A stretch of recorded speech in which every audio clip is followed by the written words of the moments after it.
പരമപരിശുദ്ധ ദിവ്യകാരുണ്യത്തിന് എന്നേരവും ആരാധനയും സ്തുതിയും പുകഴ്ചയും ഉണ്ടായിരിക്കട്ടെ. പരമപരിശുദ്ധ ദിവ്യകാരുണ്യത്തിന് എന്നേരവും ആരാധനയും സ്തുതിയും പുകഴ്ചയും ഉണ്ടായിരിക്കട്ടെ. പരമപരിശുദ്ധ ദിവ്യകാരുണ്യത്തിന് എന്നേരവും ആരാധനയും സ്തുതിയും പുകഴ്ചയും ഉണ്ടായിരിക്കട്ടെ. വിശുദ്ധ യോഹന്നാൻ്റെ വിശുദ്ധ സുവിശേഷം 5-ാം അധ്യായം 17 മുതൽ 30 വരെയുള്ള തിരുവചനങ്ങൾ. അക്കാലത്ത് യേശു യഹൂദന്മാരോട് പറഞ്ഞു, എൻ്റെ പിതാവ് ഇപ്പോഴും പ്രവർത്തന നിരതനാണ്, ഞാനും പ്രവർത്തിക്കുന്നു. ഇതുമൂലം അവനെ വധിക്കാൻ യഹൂദർ കൂടുതലായി പരിശ്രമിച്ചു. കാരണം അവൻ സാബത്ത് ലംഘിക്കുക മാത്രമല്ല, തന്നെ ദൈവതുല്യനാക്കിക്കൊണ്ട് ദൈവത്തെ തൻ്റെ പിതാവെന്ന് വിളിക്കുകയും ചെയ്തു. യേശു പറഞ്ഞു, സത്യം സത്യമായി ഞാൻ നിങ്ങളോട് പറയുന്നു, പിതാവ് ചെയ്തു കാണുന്നതല്ലാതെ പുത്രന് സ്വന്തം ഇഷ്ടമനുസരിച്ച് ഒന്നും പ്രവർത്തിക്കാൻ സാധിക്കുകയില്ല. എന്നാൽ പിതാവ് ചെയ്യുന്നതെല്ലാം അപ്രകാരം തന്നെ പുത്രനും ചെയ്യുന്നു. എന്തെന്നാൽ പിതാവ് പുത്രനെ സ്നേഹിക്കുകയും താൻ ചെയ്യുന്നതെല്ലാം അവനെ കാണിക്കുകയും ചെയ്യുന്നു. നിങ്ങൾ വിസ്മയിക്കത്തക്ക വിധം ഇവയേക്കാൾ വലിയ പ്രവൃത്തികളും അവിടുന്ന് അവനെ കാണിക്കും. പിതാവ് മരിച്ചവരെ എഴുന്നേൽപ്പിച്ച് അവർക്ക് ജീവൻ നൽകുന്നത് പോലെ തന്നെ പുത്രനും താൻ ഇച്ഛിക്കുന്നവർക്ക് ജീവൻ നൽകുന്നു. പിതാവ് ആരെയും വിധിക്കുന്നില്ല, വിധി മുഴുവനും അവിടുന്ന് പുത്രനെ ഏൽപ്പിച്ചിരിക്കുന്നു. പിതാവിനെ ആദരിക്കുന്നത് പോലെ തന്നെ എല്ലാവരും പുത്രനെയും ആദരിക്കേണ്ടതിന് ഇത്. പുത്രനെ ആദരിക്കാത്തവരാരും അവനെ അയച്ച പിതാവിനെയും ആദരിക്കുന്നില്ല. സത്യം സത്യമായി ഞാൻ നിങ്ങളോട് പറയുന്നു, എൻ്റെ വചനം കേൾക്കുകയും എന്നെ അയച്ചവനെ വിശ്വസിക്കുകയും ചെയ്യുന്നവന് നിത്യജീവനുണ്ട്, അവന് ശിക്ഷാവിധി ഉണ്ടാകുന്നില്ല. പ്രത്യുത അവൻ മരണത്തിൽ നിന്ന് ജീവനിലേക്ക് കടന്നിരിക്കുന്നു. സത്യം സത്യമായി ഞാൻ നിങ്ങളോട് പറയുന്നു, മരിച്ചവർ ദൈവപുത്രൻ്റെ സ്വരം ശ്രവിക്കുന്ന സമയം വരുന്നു, അല്ല വന്നു കഴിഞ്ഞു. ആ സ്വരം ശ്രവിക്കുന്നവർ ജീവിക്കും. എന്തെന്നാൽ പിതാവിന് തന്നിൽ തന്നെ ജീവനുള്ളതുപോലെ പുത്രനും തന്നിൽ തന്നെ ജീവനുണ്ടാകാൻ അവിടുന്ന് വരം നൽകിയിരിക്കുന്നു. മനുഷ്യപുത്രനായതുകൊണ്ട് വിധിക്കാനുള്ള അധികാരവും അവന് നൽകിയിരിക്കുന്നു. ഇതിൽ നിങ്ങൾ വിസ്മയിക്കേണ്ട. എന്തെന്നാൽ കല്ലറകളിലുള്ളവരെല്ലാം അവൻ്റെ സ്വരം ശ്രവിക്കുന്ന സമയം വരുന്നു. അപ്പോൾ നന്മ ചെയ്തവർ ജീവൻ്റെ ഉയർപ്പിനായും തിന്മ ചെയ്തവർ ശിക്ഷാവിധിയുടെ ഉയർപ്പിനായും പുറത്തു വരും. സ്വമേധയാ ഒന്നും ചെയ്യാൻ എനിക്ക് സാധിക്കുകയില്ല. ഞാൻ ശ്രവിക്കുന്നത് പോലെ ഞാൻ വിധിക്കുന്നു. എൻ്റെ വിധി നീതിപൂർവകവുമാണ്. കാരണം എൻ്റെ ഇഷ്ടമല്ല, എന്നെ അയച്ചവൻ്റെ ഇഷ്ടമാണ് ഞാൻ അന്വേഷിക്കുന്നത്. കർത്താവിൻ്റെ സുവിശേഷം. ക്രിസ്തുവേ, അങ്ങേക്ക് സ്തുതി. പരമപരിശുദ്ധ ദിവ്യകാരുണ്യനാഥനായ ഈശോയിൽ പ്രിയരെ, സ്തുതിയായിരിക്കട്ടെ. ഏപ്രിൽ മാസം 1-ാം തീയതി ഈ ചൊവ്വാഴ്ച രാത്രി, തപസ് കാലത്തിലെ 4-ാമത്തെ ആഴ്ചയിലെ ഈ ദിനം ഒരു പുതിയ മാസത്തിലേക്ക്, ആ പുതിയ മാസത്തിൻ്റെ ആദ്യ രാത്രിയിൽ നമ്മൾ പ്രവേശിച്ചിരിക്കുക. ഈ ഒരു മാസം മുഴുവനും ഈശോയുടെ കരങ്ങളിലേക്ക് നമുക്ക് ഏൽപ്പിക്കാം. ഇന്നത്തെ തിരുവചനത്തിൽ ഈശോനാഥൻ വളരെ ആഴമായ കാര്യങ്ങൾ നമ്മളെ മനസ്സിലാക്കി തരുവാനായിട്ട് ശ്രമിക്കുകയാണ്. ആ ഈശോയുടെ കൂടെ ആയിരിക്കുവാൻ, ആ ഈശോയുടെ കൂടെ ആയിരിക്കുന്നവർ വിധിയിൽ ജീവനിലേക്ക് പ്രവേശിക്കും, നിത്യതയിലേക്ക് പ്രവേശിക്കും.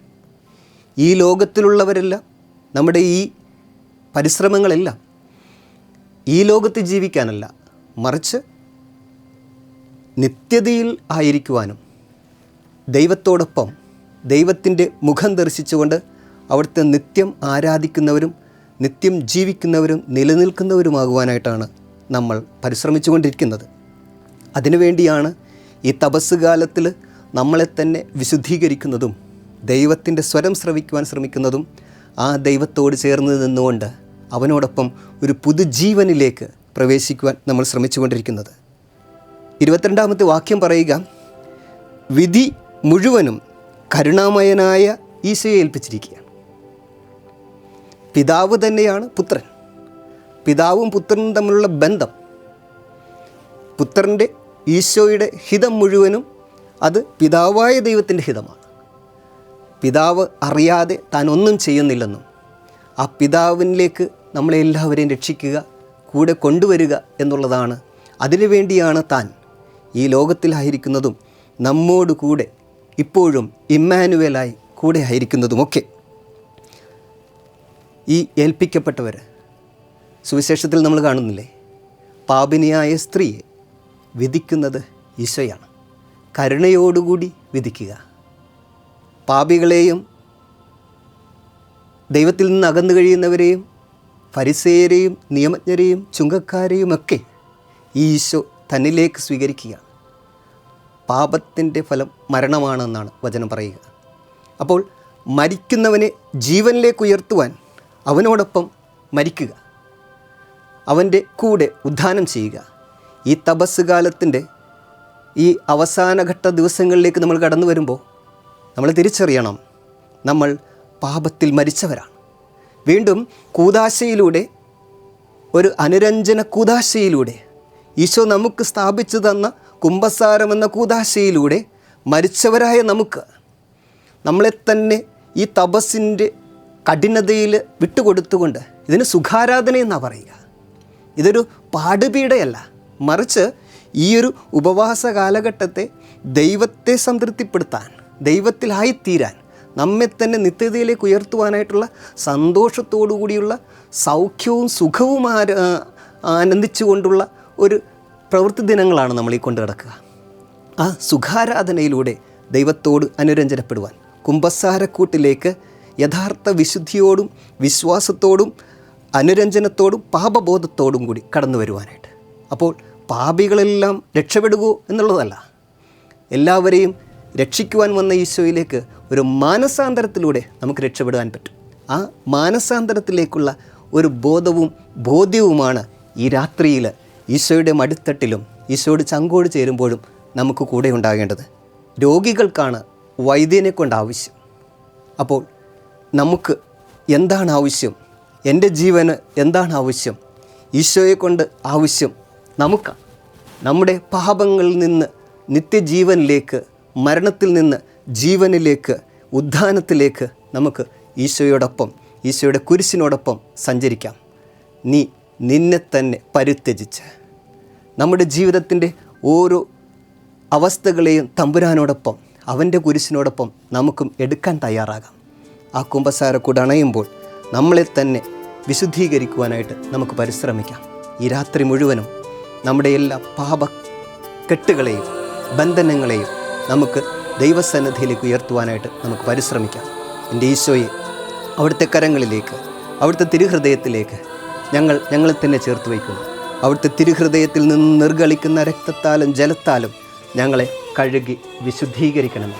ദൈവസന്നിധിയിലേക്ക് ഞങ്ങളെയും ഞങ്ങളുടെ കുടുംബത്തെയും ഈ ലോകം മുഴുവനെയും ഞങ്ങളുടെ കുടുംബത്തിൻ്റെ എല്ലാ നിയോഗങ്ങളെയും ഞങ്ങളുടെ എല്ലാ പ്രാർത്ഥനകളെയും അവിടെ ഏറ്റെടുത്ത് വിശുദ്ധീകരിക്കണമേ. ഈശോയുടെ മുമ്പിൽ നമുക്ക് മുട്ടുമടക്കാം. നമ്മുടെ ശിരസ് പരമാവധി കുമ്പിട്ട്, നിലം വരെ മുട്ടാൻ പറ്റുമെങ്കിൽ അത്രയും കുമ്പിട്ട് നമുക്ക് ജീവൻ നൽകുന്ന, നമ്മളെ സൗഖ്യപ്പെടുത്തുന്ന ഈശോയിലേക്ക് നമ്മെ ചേർത്ത് നിർത്താം. 31:5 സങ്കീർത്തകൻ ഇപ്രകാരം പറയുന്നു: കർത്താവേ, അങ്ങേ കരങ്ങളിൽ എൻ്റെ ആത്മാവിനെ ഞാൻ സമർപ്പിക്കുന്നു. രക്ഷകനും വിമോചകനുമായ ഈശോയെ അവിടുന്ന് ഞങ്ങളെ രക്ഷിക്കുന്നു. ഈ ഒരു തിരിച്ചറിവോടുകൂടി നമുക്ക് ഈശോയുടെ മുമ്പിൽ മുട്ടുകുത്താം. പരിശുദ്ധ പരമ ദിവ്യകാരുണ്യത്തിന് എന്നേരവും ആരാധനയും സ്തുതിയും പുകഴ്ചയും ഉണ്ടായിരിക്കട്ടെ.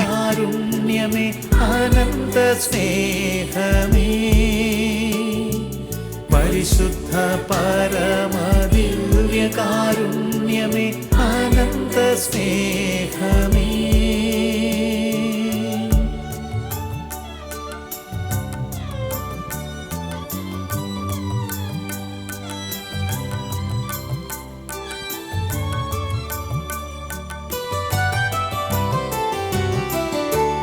ആഴി തന്നഗാധത്തേക്കാൾ അനന്തമാം കാരുണ്യമേ, ആഴി പരമപരിശുദ്ധ ദിവ്യകാരുണ്യത്തിന് എന്നേരവും ആരാധനയും സ്തുതിയും പുകഴ്ചയും ഉണ്ടായിരിക്കട്ടെ.